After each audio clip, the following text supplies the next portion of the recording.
Alex Haley, A Brief Biography. Alex Haley was an American writer and journalist, best known for his popular and acclaimed novel, Roots, The Saga of an American Family. Haley is also known for his collaboration with Malcolm X on Malcolm's autobiography. Alex Haley, born Alexander Murray Palmer Haley, was born on the 11th of August 1921 in Ithaca, New York, to Simon Haley and Bertha George Haley. Haley was the eldest of 3 sons.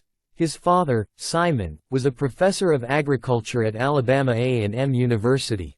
Although Haley was born in Ithaca, the family moved to Henning, Tennessee, where his mother had grown up. And in 1926, when Haley was 5 years old, the family again moved back to Ithaca.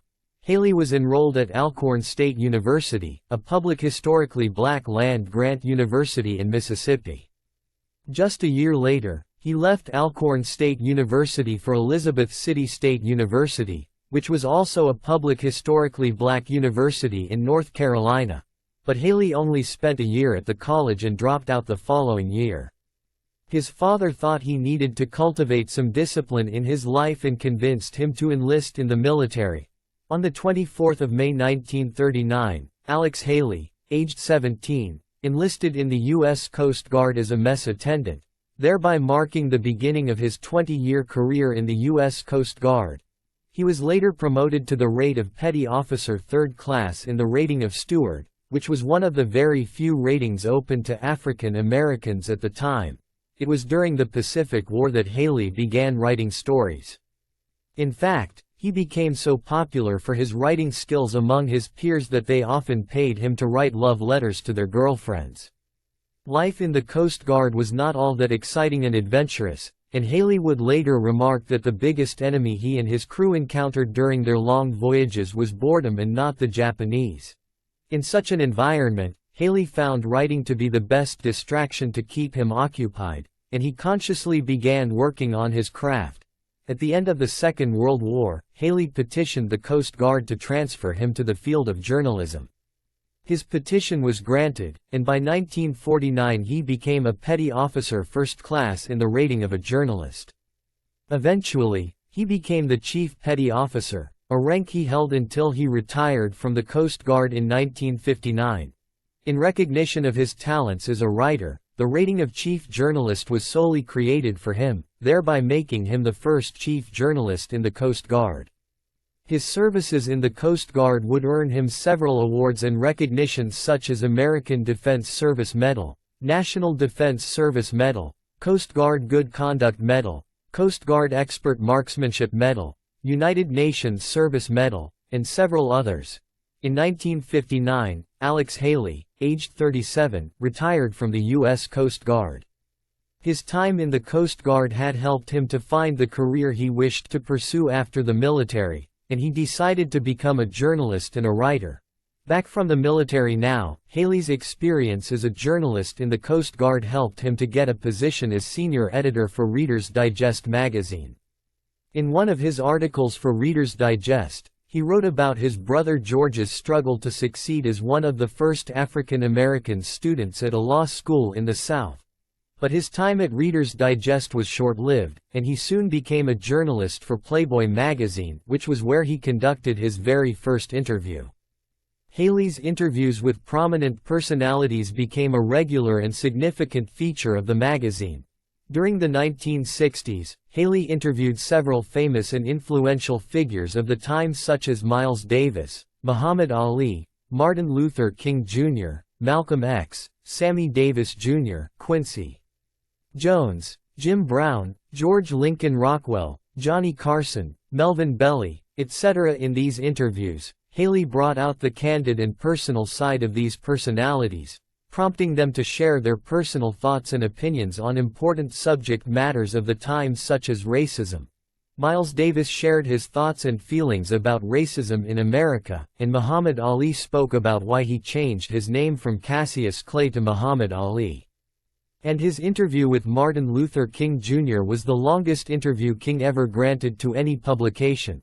Perhaps his most interesting interview was with American Nazi Party founder George Lincoln Rockwell, who only agreed to do the interview with Haley after receiving assurance that Haley was not Jewish. It is said that Rockwell kept a handgun on the table throughout the interview. Haley's interview with Rockwell would go on to be recreated in the 1979 television miniseries Roots: The Next Generation, with Marlon Brando as Rockwell and James Earl Jones as Haley.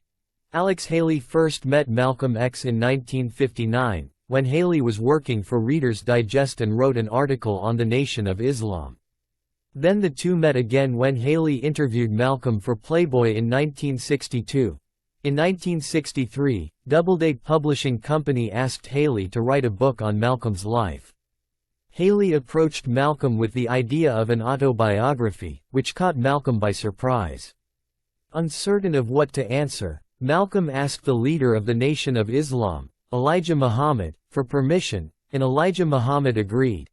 After receiving permission to proceed with the book, Haley and Malcolm began meeting for 2 to 3 hour interview sessions at Haley's studio in Greenwich Village, New York City in early 1963. However, Malcolm was still suspicious and skeptical of Haley, because of his service in the military, his middle-class status, and his Christian beliefs. The initial interviews conducted between the two proved frustrating for Haley due to Malcolm's tendency to speak about Elijah Muhammad and the Nation of Islam, rather than discuss his own life. And Haley's frequent reminders that the book was supposed to be about Malcolm and his life and not Elijah and the Nation of Islam angered Malcolm.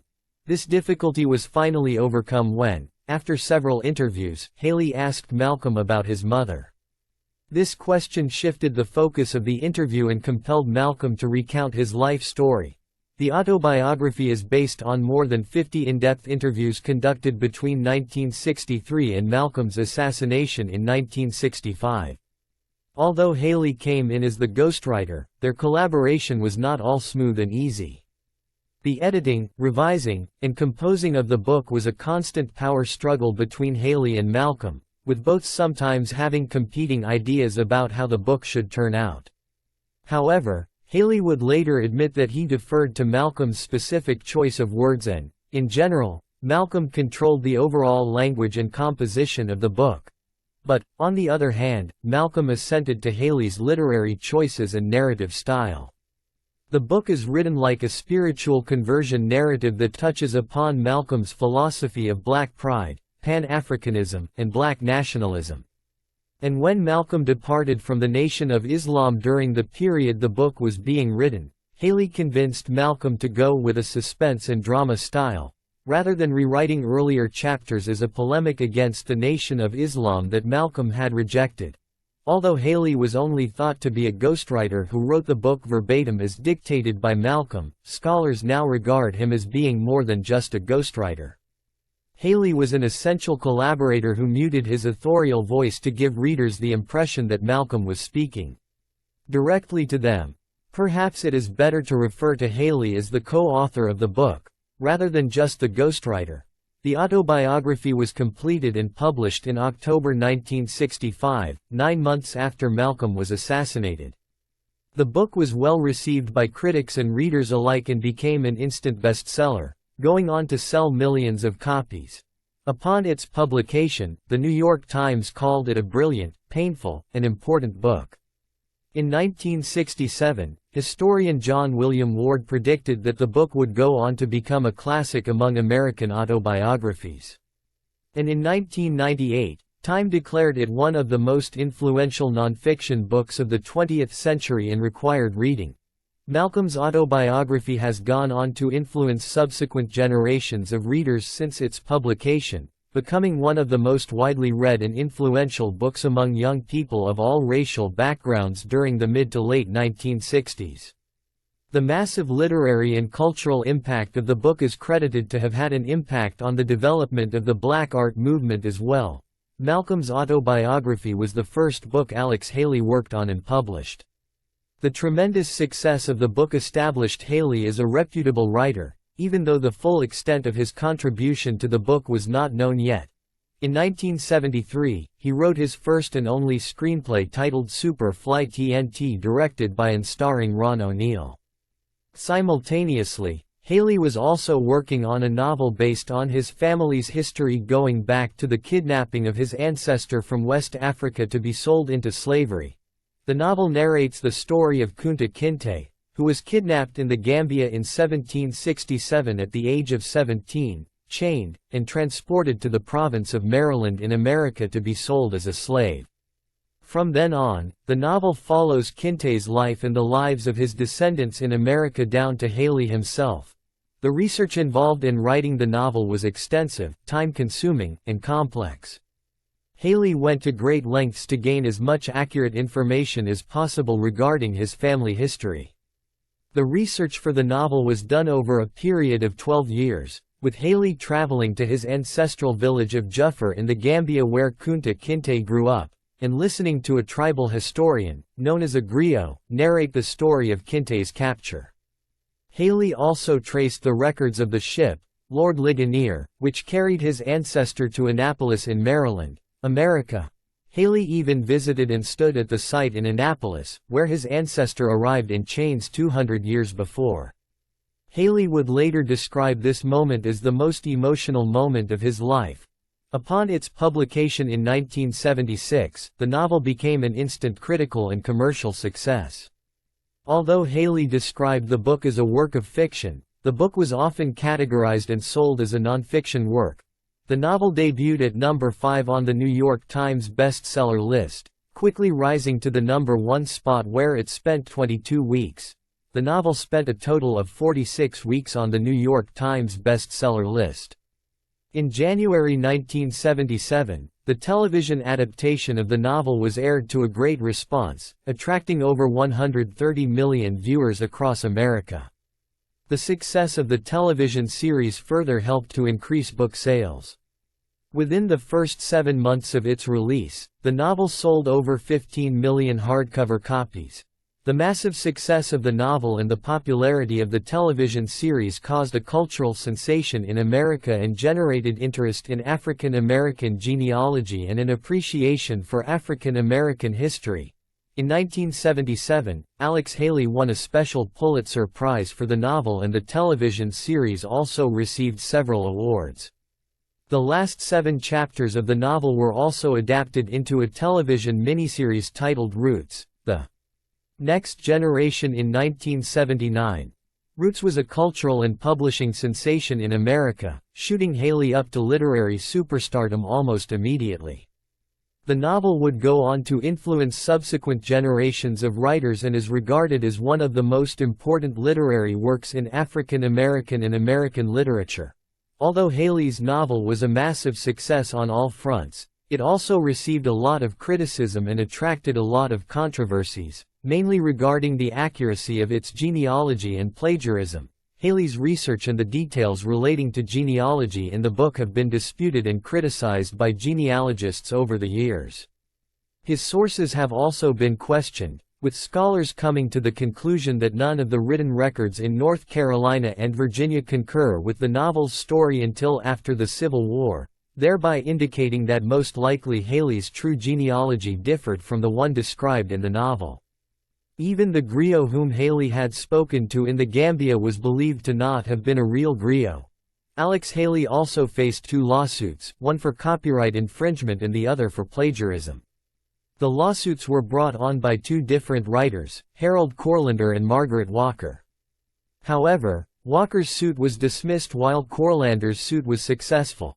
Corlander's novel, The African, follows an identical story of an African boy who is captured by slave traders and is taken to America as a slave. Haley even admitted to adding some of the passages from Corlander's novel into Roots. The suit was ultimately settled out of court in 1978 with Haley paying Corlander $650,000.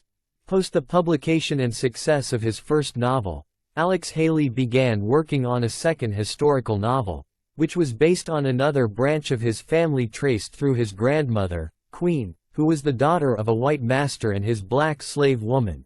In 1977, Haley was given the Golden Plate Award from the American Academy of Achievement. The same year, he also received the Spingarn Medal from the NAACP for the exhaustive research and literary skill employed in the writing of Roots. In the early 1980s, he began working with the Walt Disney Company in order to develop an Equatorial Africa pavilion for its Epcot Center theme park.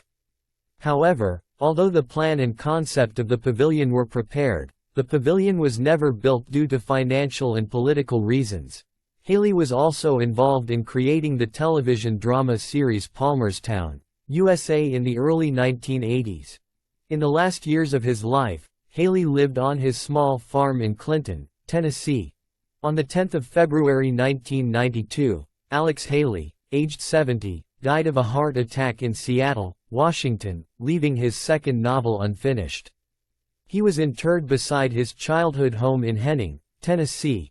In 1993, his second novel was finished by Australian writer David Stevens and published as Alex Haley's Queen, or Queen, The Story of an American Family. The same year, the novel was adapted into a television miniseries. In 1999, the U.S. Coast Guard dedicated the cutter USS Edenton to Haley and recommissioned it as USCGC Alex Haley. The Coast Guard named the Food Service building at their training center in Petaluma, California, Haley Hall in his honor, and also gives out an annual award called the Chief Journalist Alex Haley Award in honor of Haley being the first ever chief journalist in the Coast Guard. The award is given to individual photographers and writers who have had articles or photographs communicating the Coast Guard's story published in internal newsletters or external publications. And in 2002, Haley was posthumously awarded the Korean War Service Medal by the Republic of Korea. Today, Roots is a classic of African American and American literature, and Alex Haley is widely regarded as one of the most significant and influential American writers, who helped to raise public awareness of African American history.